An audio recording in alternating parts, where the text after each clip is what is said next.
Hello everyone, this is Deepti Singh. Welcome to पृष्ठभूमि। आप सभी का बहुत बहुत स्वागत है हमारे इस प्लेटफॉर्म पर। आज हम डिस्कस करेंगे हमारे चैप्टर 1 जो हम ऑलरेडी स्टार्ट कर चुके थे एंड जो नेम था हमारे चैप्टर का वो था सेट्स। ठीक है बच्चा, इसके कुछ कंसेप्ट्स के बारे में हम हमारे लास्ट वीडियोस में डिस्कस कर चुके हैं, जिसके अंदर हमने roster form, tabular form and set builder form उससे रिलेटेड कंसेप्ट के बारे में बात करी, उससे रिलेटेड डेफिनेशंस जो थी उसके बारे में बात करी एंड उससे रिलेटेड हमने एग्जांपल्स भी बहुत सारे ऑलरेडी डिस्कस कर लिए हैं बच्चा। ठीक है, तो आज जो हम बात करने जा रहे हैं, आज हम हमारे एनसीईआरटी के एग्जांपल्स पे मेनली फोकस करेंगे एंड जो हमारा फर्स्ट एग्जाम्पल है उसके बारे में हम बात करते हैं। ठीक है, ये आपकी एनसीईआरटी बुक का चैप्टर 1 का जो एग्जाम्पल फर्स्ट है वो वाला क्वेश्चन है। ठीक है बेटा, तो चलो इसमें हमें क्या बोला है वो चीज़ देखते हैं। इन्होंने जो बोला है वो बोला है write the solution set of the equation in roster form. हमें किस फॉर्म के अंदर लिखना है सॉल्यूशन को? रोस्टर फॉर्म में लिखना है। बच्चे ये जो इक्वेशन है मैंने इसको यहाँ पर नीचे दोबारा लिखा है सो दैट आपको समझ में आए कि इक्वेशन गिवन क्या है। ठीक है, तो हमें इस इक्वेशन का जो सॉल्यूशन आएगा उसको रोस्टर फॉर्म के अंदर लिखना है। तो रोस्टर फॉर्म में लिखने के लिए first of all we have to find out the solution of this equation, है ना। तो देखो इसे अगर हम सॉल्व करेंगे तो यहाँ पर देखिए ये हमारी इक्वेशन है x² plus x minus 2 that is equals to 0। तो हमें यहाँ पर x की वैल्यू निकालनी है। जब हमें x की वैल्यू निकालनी होती है तो हम क्या करते हैं, इन दोनों को क्या करते हैं, मल्टीप्लाई करते हैं। तो ये क्या आता है आपका 2x²। अब इस 2x² को हमें कुछ इस तरीके से ब्रेक करना है सो दैट मान लीजिए दो एलिमेंट्स में हमें कुछ इस तरीके से ब्रेक करना है। मान लीजिए मैंने 2x लिया और एक क्या ले लिया, x लिया। ठीक है, -x ले लिया मैंने। तो हमें कुछ इस तरीके से ब्रेक करना है कि जब इन दोनों को मल्टीप्लाई किया जाए तो देखो बच्चा ये -2 है, तो जब आप -2 को x² से मल्टीप्लाई करेंगे तो क्या आता है आपका -2x² आता है। तो ये यहाँ पर क्या होगा आपका -2x² होगा।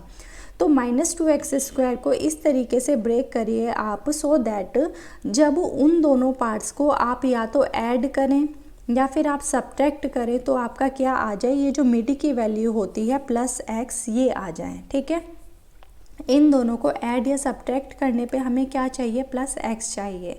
तो इक्वेशन सॉल्व जो करते हैं हम ऑलरेडी हमारे जो प्रीवियस क्लासेस हैं class 9th, class 10th, class 8th, इन सब में हम सॉल्व करना सीख चुके हैं। तो अभी हम क्लास 11th में हैं तो हमें ये सारी चीज़ें बहुत अच्छे से ऑलरेडी आती हैं बच्चा। ठीक है, तो देखो जब मैंने इसको ब्रेक करा तो यहाँ पर मैंने क्या देखा, देखिए मैं इसको यहाँ से रफ कर देती हूँ। मैंने इसे ब्रेक कर लिया दो फैक्टर्स के अंदर, -2x² के दो फैक्टर्स मैंने बना लिए। क्या बनाया, एक 2x लिया और एक ले लिया मैंने -x। ठीक है बेटा, अब यहाँ पर देखिए इसको मैं किस तरीके से लिख सकती हूँ, x² प्लस में 2x माइनस x माइनस 2, इस तरीके से लिखा जा सकता है। ये मैंने लिख लिया। अब इन दोनों के अंदर क्या कॉमन दिख रहा है, हमें x कॉमन दिख रहा है। तो जब मैंने x बाहर निकाल लिया तो यहाँ से क्या बचा, हमारा x बचा और यहाँ से क्या बचा, हमारा 2 बच गया। ठीक है, तो ब्रैकेट क्लोज कर दिया यहाँ पे मैंने। उसके बाद मैंने यहाँ से -1 को कॉमन ले लिया। जब मैंने -1 को कॉमन ले लिया तो यहाँ से बचा हमारा सिर्फ x और यहाँ से क्या बचेगा हमारा +2। ठीक है बच्चे, ये बात आगे समझ में, ये ऑलरेडी आपको आता है कि किस तरीके से हमें इक्वेशन सॉल्व करनी होती है। ठीक, अब देखो यहाँ पर जब मैं सॉल्यूशन लिखूँगी तो ये क्या बन जाएगा, x-1 और यहाँ से बन जाएगा x + 2 = 0। ये चीज़ आ गई। तो जब दोनों का मल्टीपल ये 0 है तो इसको भी हम 0 के इक्वल रखेंगे और इस वाले पार्ट को भी हम 0 के इक्वल रखेंगे। तो किस तरीके से करेंगे हम, तो x-1 that is equals to 0। तो इसे क्या लिखेंगे, x इक्वल्स टू, यहाँ पर ये माइनस में है बच्चा तो राइट साइड में आएगा तो ये क्या हो जाएगा, प्लस में हो जाएगा।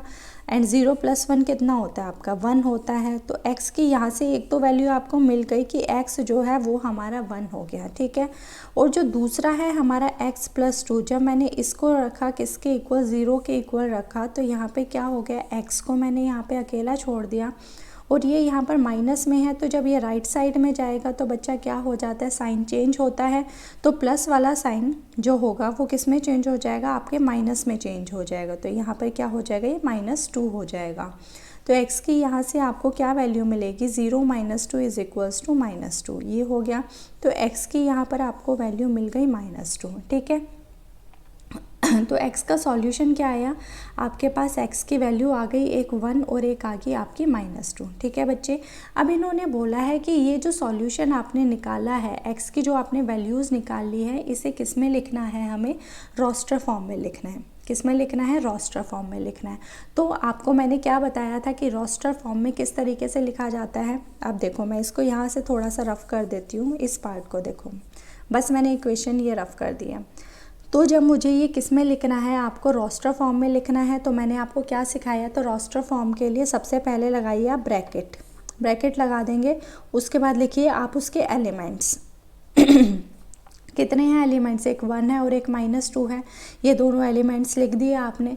फिर मैंने आपको सिखाया था क्या लगाइए, सारे एलिमेंट्स जो होते हैं उनको डिस्टिंक्ट करने के लिए हम क्या कर देते हैं, बीच में कॉमा लगा देते हैं एंड ब्रैकेट को क्या कर देते हैं, क्लोज कर देते हैं।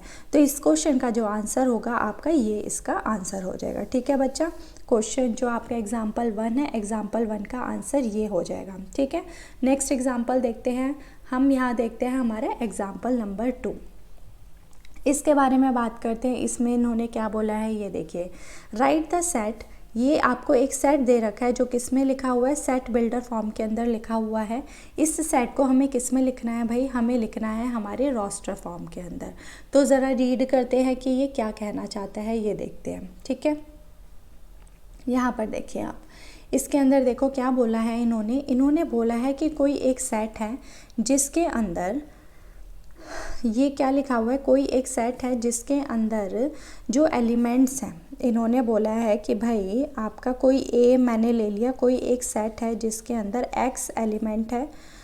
जो x है वो क्या है, हमारा एक पॉजिटिव इंटीज़र है। क्या बोला है इन्होंने, एक पॉजिटिव इंटीज़र है, ठीक है, मतलब पॉजिटिव नंबर है वो, पॉजिटिव इंटीज़र। और क्या कंडीशन दी हुई है, और इन्होंने कंडीशन दी है कि यदि उस एलिमेंट का हम स्क्वायर कर देते हैं तो वो हमेशा 40 से कम आएगा।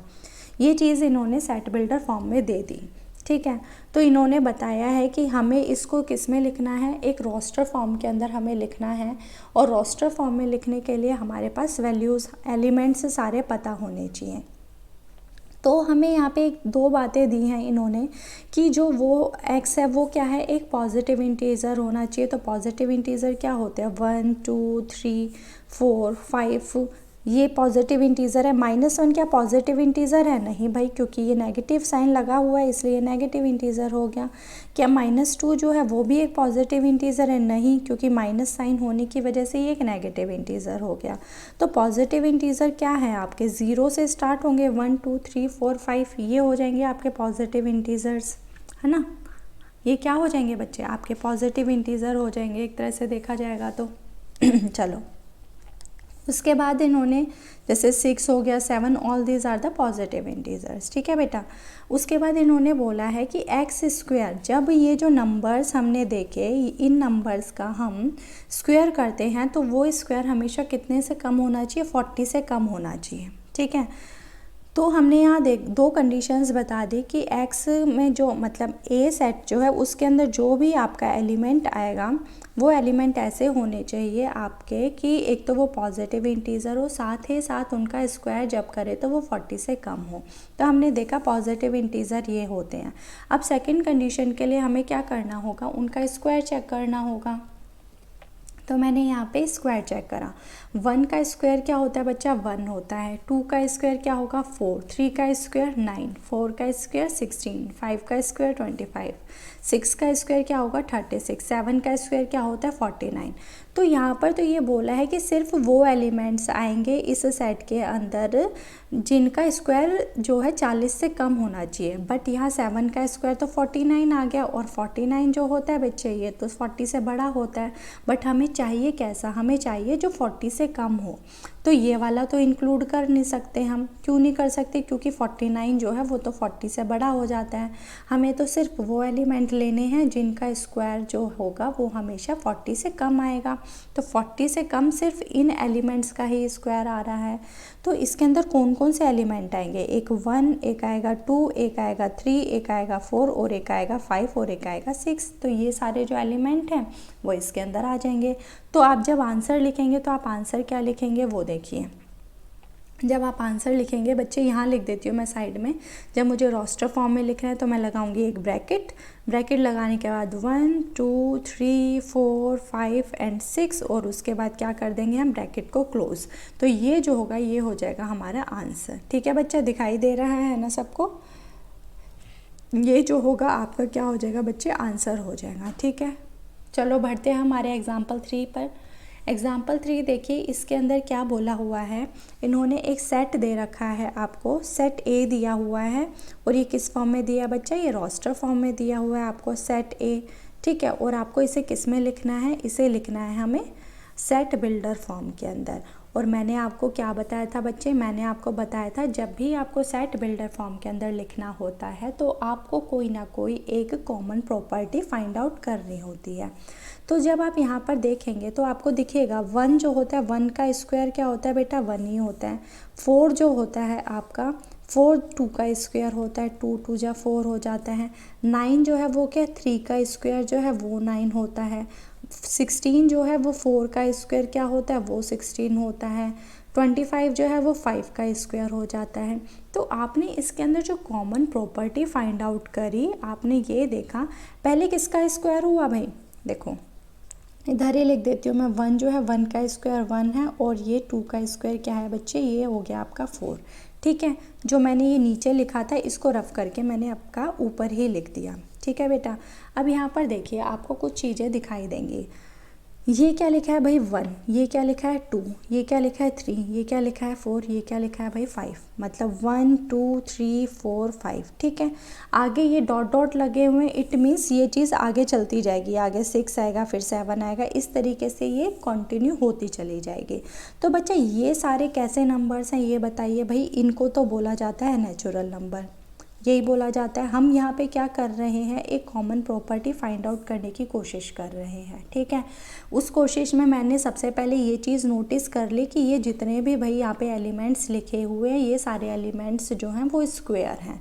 फिर बाद में देखा कि किसका स्क्वायर है भाई? पहले 1 का स्क्वायर है, फिर 2 का स्क्वायर है, फिर 3 का स्क्वायर है। इट मीन्स जो ये नेचुरल नंबर्स हैं, नेचुरल नंबर का ही जब हम स्क्वायर कर देंगे तो हमें ये सारे एलिमेंट्स जो ए में आने वाले हैं वो मिल जाएंगे। ये बात मैंने समझ ली।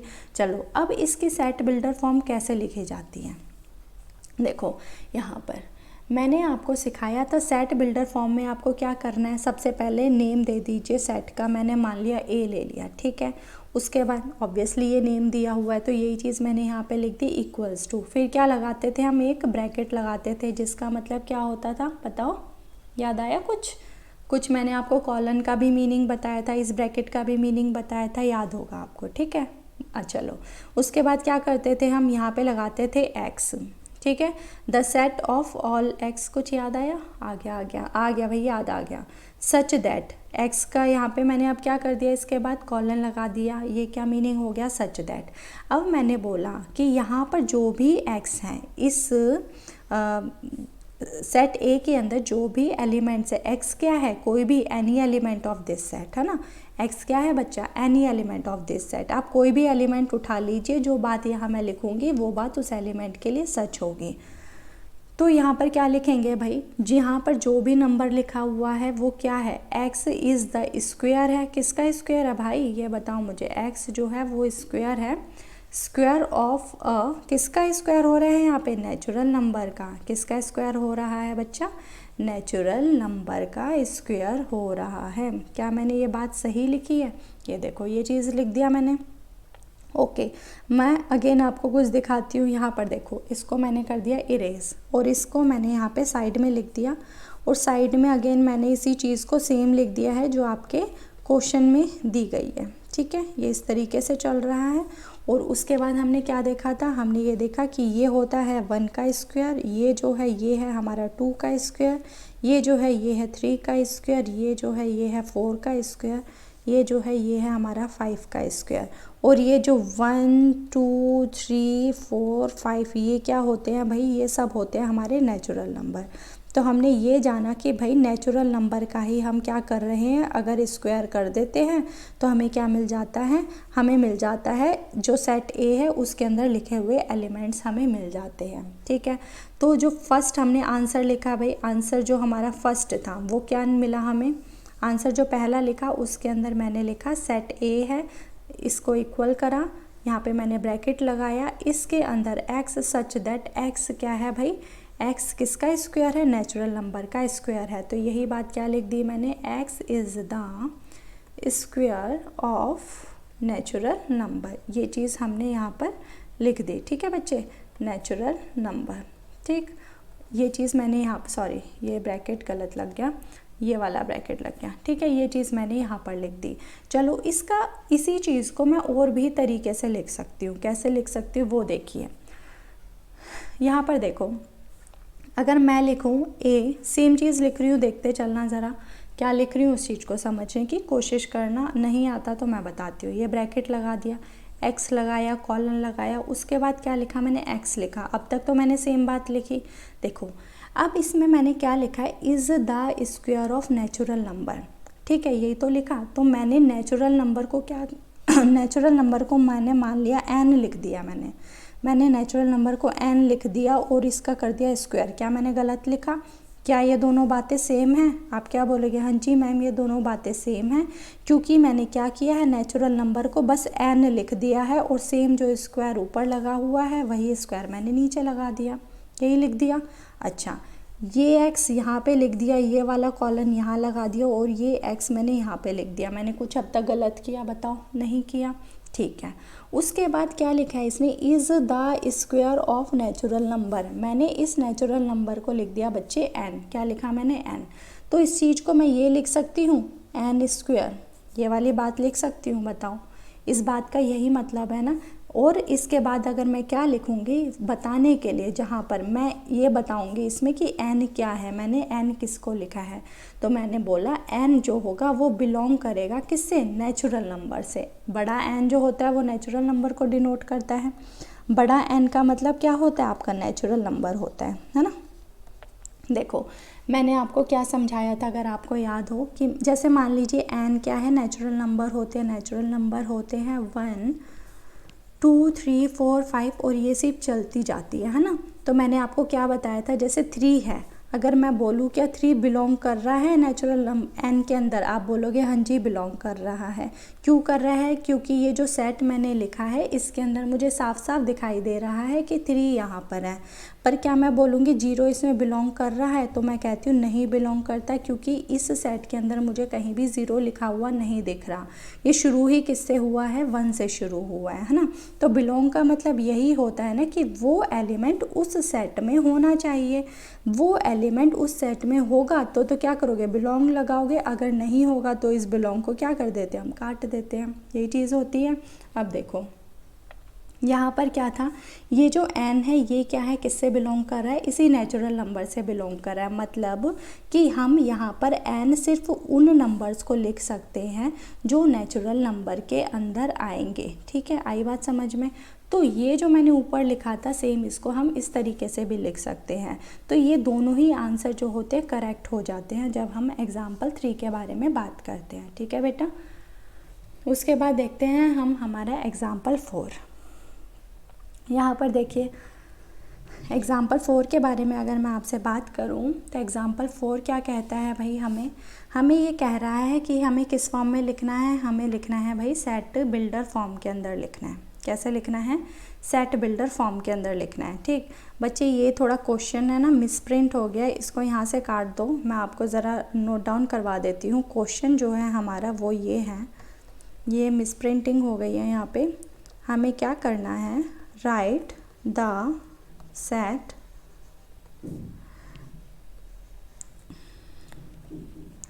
One by two, 2 by 3, 3 by 4, 4 by 5, 5 by 6 and 6 by 7 in set builder form. हमें किस में लिखना है, ये सेट बिल्डर फॉर्म के अंदर हमें इस रोस्टर फॉर्म को चेंज करना है। तो जब सेट बिल्डर फॉर्म में लिखना है तो हमें कुछ ना कुछ कॉमन प्रॉपर्टी देखनी होगी। और कॉमन प्रॉपर्टी क्या होगी, सबसे पहले यहाँ पर देखिए आपको कौन कौन से नंबर दिखाई दे रहे हैं। सबसे पहले मुझे 1 दिख रहा है, और फिर क्या दिख रहा है, यहाँ पे 2 दिखाई दे रहा है, 3 भी दिख रहा है, मुझे 4 दिख रहा है, 5 दिख रहा है और 6, 7। तो मुझे भाई जो नंबर्स दिख रहे हैं वो नंबर्स यहाँ पे मैं साइड में लिख देती हूँ। 1 2 3 4 5 6 7। मुझे सिर्फ ये नंबर्स दिखाई दिए इस पूरे सेट के अंदर, जो यहाँ पे मैंने सेट लिखा है, ठीक है। तो मैंने यहाँ पे एक चीज़ नोटिस करी कि ये जो 1 2 3 4 5 6 7 जो नंबर्स हैं, ये हैं क्या भाई, ये तो नेचुरल नंबर्स हैं। ये तो हमें पता है बहुत अच्छे से कि ये नेचुरल नंबर है। चलो एक बात तो हमने ये कॉमन निकाल ली कि ये जितने भी नंबर्स हैं ये सारे हमारे नेचुरल नंबर हैं, ठीक है। उसके बाद हमने ये देखा कि 1 के बाद क्या आया, 2 आया है, और 2 के बाद क्या आया, 3 आया है, 3 के बाद क्या आया, 4 आया है। मतलब सब के अंदर 1 1 ही तो ऐड कर दिया। जैसे मान लो ये 1/2 है, ठीक। तो ये 1 है और नीचे वाला जब लिखना है तो ऊपर वाला 1, और इसमें जब आपने क्या ऐड कर दिया, आपने यहाँ पे 1 और ऐड कर दिया, तो ये क्या बन गया, 2 बन गया। तो ये 1/2 बन गया। फिर आपने नेक्स्ट ये वाला देखा फ्रैक्शन, 2/3 उठाया आपने। फिर आपने क्या करा, 2 को तो सेम ऊपर ऐसे ही लिख दिया और इस 2 को नीचे यहीं पे सेम लिख दिया। अब आपने इसके अंदर फिर एक 1 को जोड़ दिया, तब आपने देखा 2/3, और आप शॉक हो गए कि जो आपने सोचा वो शायद कहीं ना कहीं सही हो रहा है। फिर आपने क्या किया, चलो नेक्स्ट जो फ्रैक्शन है उसको चेक कर लेते हैं एक बार। 3/4 देखा मैंने, 3/4 में मैंने 3 को तो एज इट इज़ लिख दिया। उसके बाद इस 3 को मैंने यहाँ लिखा सेम, और फिर इसमें भी 1 ऐड करा। जब मैंने इसमें 1 ऐड करा, 3 और 1 तो 4 होता है। फिर मैंने यहाँ पर देखा 4 है, 4 में 1 ऐड करूँगी तो 5 आएगा। फिर यहाँ 5 लिखा है, 5 में 1 ऐड करूँगी तो 6 आएगा। फिर यहाँ पे 6 लिखा है और 6 में 1 ऐड करूँगी तो 7 आएगा। तो भाई हमारे यहाँ प्रॉब्लम सॉल्व हो गई। हमें ये पता चल गया कि जो न्यूमरेटर हमें दे रखा है, न्यूमरेटर के अंदर हम अगर 1 ऐड कर देते हैं तो हमें क्या मिल जाता है, उसका डिनोमिनेटर मिल जाता है। हमें ये बात यहाँ से बहुत अच्छे से समझ में आ गई, ठीक है। तो इसकी जब हमें सेट बिल्डर फॉर्म लिखनी है तो हम कैसे लिखेंगे, देखो अब मैं इस चीज़ को यहाँ से रफ कर देती हूँ, ठीक है बच्चे। ये हो गया हमारा यहाँ से रफ,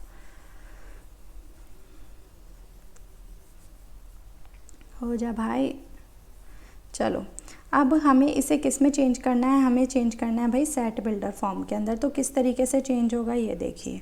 मैंने क्या करा, यहाँ पर मैंने ले लिया सेट ए ले लिया, दैट इज़ इक्वल्स टू, उसमें मैंने यहाँ पे क्या लिखा, सबसे पहले एक्स लिखा सच दैट, फिर एक्स लिखा, ठीक है। उसके बाद मुझे क्या करना है, मुझे अब यहाँ पर देखो ये करना है कि मैंने ऊपर लिख दिया एन, अपोन में लिख दिया मैंने n+1, ठीक।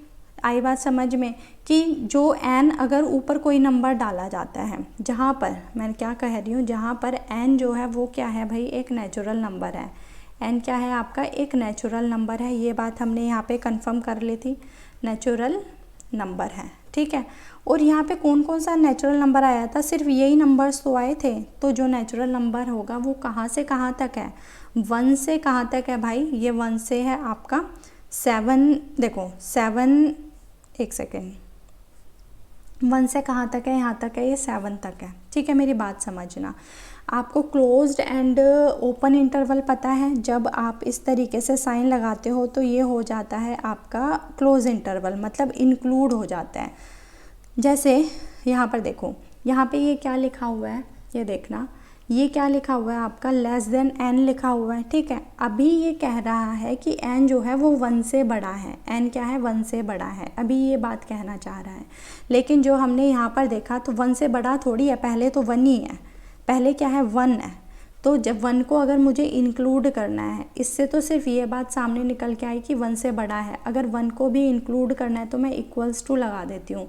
या तो n जो है वो क्या होगा, 1 हो सकता है या n से बड़ा भी हो सकता है। तो 1 के लिए मुझे क्या करना है, इक्वल टू का साइन लगा दिया, ठीक है। अगर मैं n की जगह 1 लिख दिया तो नीचे क्या लिखूँगी, उसी n में 1 प्लस कर दूँगी। तो मतलब 1 में 1 प्लस कर दिया तो क्या आ गया, 1/2 आ गया। तो ये बात सही होगी हमारी, ठीक है। उसके बाद n जो है इसमें बोला है 1 से बड़ा, तो 1 से बड़ा क्या होता है, 2 भी होता है। तो मैंने क्या करा, ऊपर लिख दिया 2, n ऊपर है ना, 2 लिख दिया। अब नीचे उसी n में 1 प्लस कर दो, तो 2 में जब मैंने 1 प्लस करा तो मुझे क्या मिल गया, ये 2/3 मिल गया। तो मुझे ये भी फॉर्म मिल गई। ठीक है, समझ में आ गया। अब यहाँ पर देखो, इसने बोला है n जो है वो 7 से छोटा होना चाहिए। ठीक है, 7 से छोटा होना चाहिए। 7 से छोटा क्या होता है, 6 होता है। बट यहाँ पर हम क्या लेंगे, यहाँ पर हम ले लेते हैं 6 लेंगे, क्योंकि यदि आप 7 लेते हैं वहाँ पर तो 7 अपॉन में 7 + 1 जो होता है वो 7/8 हो जाता है। तो 7/8 तो यहाँ पर है ही नहीं, तो हमें 7/8 तक तो जाना ही नहीं है। इट मीन्स 7 हम ना लेके क्या लेंगे, 6 लेंगे। अगर यहाँ पे 6 को इंक्लूड करना है तो क्या करूँगी मैं, यहाँ पे ये इधर इक्वल्स टू का साइन भी लगा दूँगी इसके नीचे, है ना। तो ये क्या हो जाएगा आपका, 6 अपॉन में क्या हो जाएगा, 6 + 1 कितना आ गया आपका, 6/7 आ गया। और जो लास्ट फ्रैक्शन है वो 6/7 की ही फ्रैक्शन है हमारे पास। ठीक, तो हमने यहाँ पर जो ये स्टेटमेंट लिखी है ये एक सेट बिल्डर फॉर्म बन जाती है। ठीक है, अब ये देखो, हमें एक बार दोबारा से मैं आपको रिपीट करती हूँ इस एग्जांपल को, सो दैट आपको कन्फ्यूज़न ना हो। यहाँ पर देखिए, ये जो भी हमने यहाँ पे फ्रैक्शन देखी उसके अंदर हमने नोटिस करा कि सारे जो नंबर्स हैं वो नेचुरल नंबर्स हैं। 1 2 3 4 5 6 7 ये सारे नेचुरल नंबर्स हैं।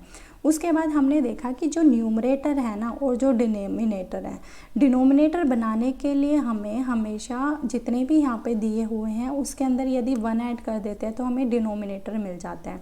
जिस तरीके से 1 के अंदर 1 ऐड करा तो 2 मिला, 2 के अंदर 1 ऐड करा तो 3 मिल गया, 3 के अंदर 1 ऐड करा तो 4 मिल गया, 4 के अंदर 1 ऐड करा 5 मिल गया, 5 के अंदर 1 ऐड करा 6 मिल गया, 6 के अंदर 1 ऐड करा 7 मिल गया। तो हमने क्या करा, ऊपर इसको n मान लिया और नीचे वाले में हमने 1 ऐड कर दिया। और हमने ये बता दिया कि जो n है वो एक नेचुरल नंबर है और साथ में n किसके किसके बीच में होगा, 1 से 6 के बीच में लाई करेगा। और 1 और 6 को इंक्लूड करने के लिए हमने यहाँ पे क्या कर दिया, इक्वल्स का साइन लगा दिया। ठीक है, तो ये था हमारा एग्जाम्पल 4। नेक्स्ट देखते हैं हम एग्जाम्पल 5 के अंदर। यहाँ पर देखिए एग्जाम्पल 5 जो है बेटा, ये देखो इसमें ना थोड़ा सा देखो, यहाँ पर ये अलग है। जैसे एक सेकेंड देखो, ये हो गया हमारा एक ये प्रिंसिपल, एक सेकेंड, ये मिसप्रिंटिंग हो गई है, चेक नहीं किया किसी ने। ये सी पार्ट हो गया और ये डी पार्ट हो गया। ठीक, ये हो गया एक, और ये जो थर्ड पार्ट है आपका ये हो जाएगा 1 2 3 6 9 और 18। उसके बाद फोर्थ जो पार्ट है वो हो गया आपका, ये जो क्वेश्चन है ये है आपका मैच द फॉलोइंग बच्चे। ठीक है, आपको क्या करना है, इसमें मैच करना है। और यहाँ पर देखिए आप ये लिखा हुआ है x इज़ अ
ओके हाँ, अब हम देखेंगे हमारा एग्ज़ाम्पल 5। यहाँ पर देखिए एग्ज़ाम्पल 5 के अंदर मैंने यहाँ पर डिवीज़न, एक्चुअली आपको करना क्या है, मैच द फॉलोइंग करना है। तो मैंने आपको यहाँ पर दोबारा से लिख दिया है। एक ये ए सेक्शन हो गया। आपका ये हो गया आपका बी सेक्शन। ठीक है, देखो हमें करना क्या है, match each of the set on the left described in the roster form. ये सारे कैसे लिखे हुए हैं, आपके रोस्टर फॉर्म में लिखे हुए हैं। एंड ऐसा ही सेम सेट जो है राइट साइड में लिखा हुआ है, जो किस में लिखा है, आपका सेट बिल्डर फॉर्म में लिखा हुआ है। ठीक है, इसमें हमें मैच द फॉलोइंग करना है। इसके अंदर जो हमारा लेफ़्ट साइड है, लेफ़्ट साइड में लिखा हुआ है ये रोस्टर फॉर्म के अंदर, एंड ये जो राइट साइड है ये लिखे हुए हैं आपके किस में लिखे हैं बच्चा, ये लिखे हुए हैं सेट बिल्डर फॉर्म के अंदर। तो आपको मैच द फॉलोइंग करना है। ठीक है, तो यहाँ पर देखो ये क्या लिखा है भाई, रोस्टर फॉर्म में प्रिंसिपल लिखा है, तो इसका सेट बिल्डर फॉर्म क्या होगा भाई, ये वाला ही होगा। एक्स इज़ अ लेटर, इस वर्ड किस प्रिंसिपल जो है ये आपको दिख रहा है, साफ साफ दिखाई दे रहा है। जब हम इसको देखेंगे, हाँ प्रिंसिपल जो देखो ये फोर्थ पार्ट लिखा हुआ है यहाँ पर देखो ये इतना पार्ट देखो, ये जो फोर्थ पार्ट लिखा हुआ है ये सेट बिल्डर फॉर्म है। ये क्या कहती है कि भाई एक ऐसा सेट है जिसके अंदर जो एलिमेंट्स हैं वो एलिमेंट्स हैं जो इस वर्ड के अंदर यहाँ पे लेटर लिखे हुए हैं, यही तो चीज़ है। तो जब इसको हम रोस्टर फॉर्म में लिखेंगे तो इसी तरीके से लिखेंगे, इसी तरीके से लिखा जाएगा ना बच्चे, इसी तरीके से लिखा जाएगा तो ये फर्स्ट पार्ट से मैच कर रहा है, तो फर्स्ट का क्या हो जाएगा आपका डी हो जाएगा। ठीक है बच्चे, उसके बाद देखो सेकंड पार्ट, देखो सेकंड क्या बोला है इन्होंने, देखो इन्होंने बोला है यहाँ पर, देखिए आप ज़रा अगर बात करते हैं सेट बिल्डर से देखेंगे तो आप इजीली सॉल्व कर लेंगे। यहाँ पे तो हमें साफ दिखाई दे गया था, ये प्रिंसिपल लिखा था, यहाँ प्रिंसिपल लिखा था, तो हमने एक वो ले लिया कि ये इसका हो सकता है, फिर हमने चेक भी कर लिया। अब देखो यहाँ पे देखो ये फर्स्ट जो है ये क्या लिखा हुआ है भाई, ये सेम चीज़ मैंने यहाँ पे लिखी है, मैं आपको यहाँ सॉल्व करके दिखाती हूँ। ठीक है बच्चे, यहाँ देखिए x जो है एक पॉजिटिव इंटीज़र लेना है और वो क्या होगा 18 का डिवीज़र होगा, मतलब कि जो नंबर मैं यहाँ पे लिखूँगी इस ब्रैकेट में वो क्या होने चाहिए, पॉजिटिव होने चाहिए भाई, और वो सारे डिवाइज़र होने चाहिए 18 के, मतलब ऐसा नंबर लिखो जो 18 को क्या कर दे, डिवाइड कर दे। तो 18 1 से भी डिवाइड होता है, हाँ जी होता है, 2 से होता है, हाँ होता है, 2 9 जा 18 होता है, 3 से डिवाइड होता है, हाँ होता है, 3 6 जा 18 होता है। उसके बाद 4 से होता है, नहीं होता, 5 से नहीं होता, 6 से डिवाइड होता है, हाँ जी होता है 6 से, 6 3 जा 18 होता है, 7 से 18 डिवाइड नहीं होता, 8 से 18 डिवाइड नहीं होता, 9 से डिवाइड होता है, 9 2 जा 18 होता है, और उसके बाद लास्ट में क्या आएगा, 18 खुद अपने आप को भी डिवाइड करता है। ठीक है, अब हमने इस जो सेट बिल्डर फॉर्म थी इसका रोस्टर फॉर्म लिख दिया। अब इसको मैच करके देखो भाई लेफ़्ट साइड में कौन सा है जो मैच कर रहा है, 1 2 3 6 9 18, तो देखो ये रहा 1 2 3 6 9 18 ये हो गया।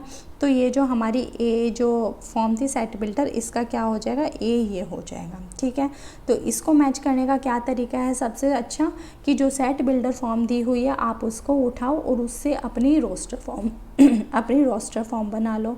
रोस्टर आप जब रोस्टर फॉर्म बना लोगे तो उसको क्या करना है, फिर अपने लेफ़्ट साइड में जो रोस्टर फॉर्म दे रखी है उससे मैच करके देख लीजिएगा, तो आपका क्वेश्चन हो जाएगा। तो फर्स्ट हमने देख लिया। उसके बाद देखो बी पार्ट में देखो क्या दिया है इन्होंने, यहाँ पर चेक करो, बी पार्ट ये है। ठीक है, सेम यही चीज़ यहाँ पे लिखी हुई है मैंने।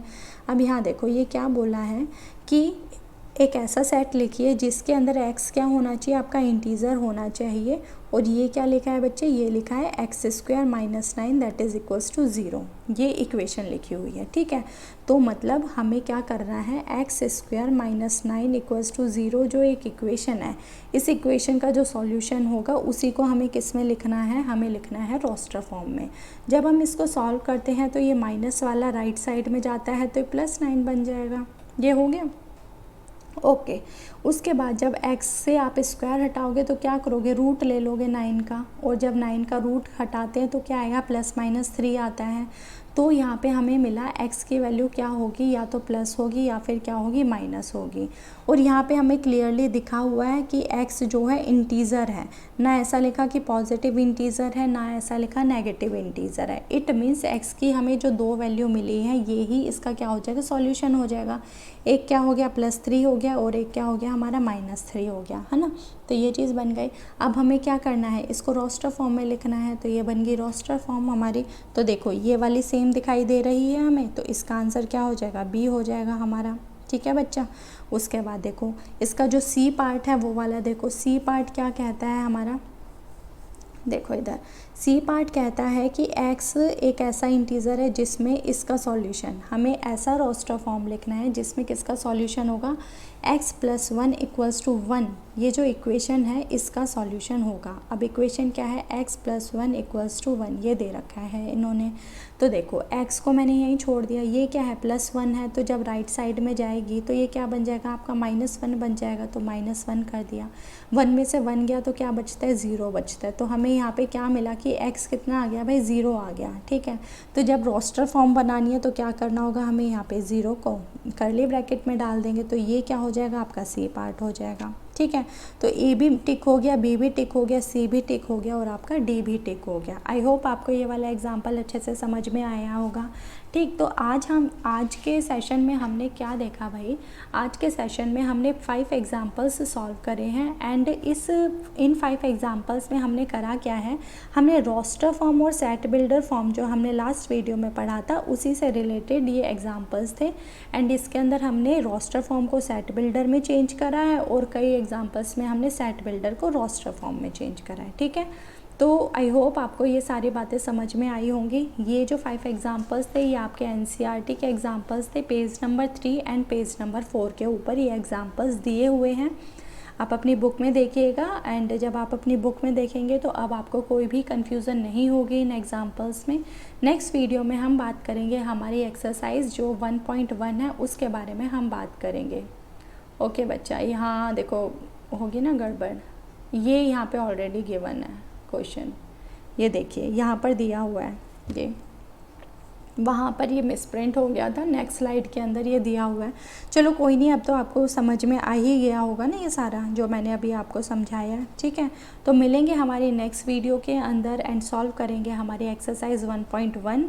एनसीईआरटी बुक में ये एक्सरसाइज आपको गिवन है आपके पेज नंबर 4 के ऊपर एंड नेक्स्ट वीडियो में इस एक्सरसाइज को हम करेंगे। 6 क्वेश्चंस हैं, देखते हैं कितने क्वेश्चंस कर पाते हैं हम नेक्स्ट वीडियो में। ठीक है, मिलते हैं, जब तक बने रहिए पृष्ठभूमि के साथ, खुश रहिए, मुस्कुराते रहिए एंड अच्छे से पढ़ाई करिए। ठीक है, थैंक यू सो मच।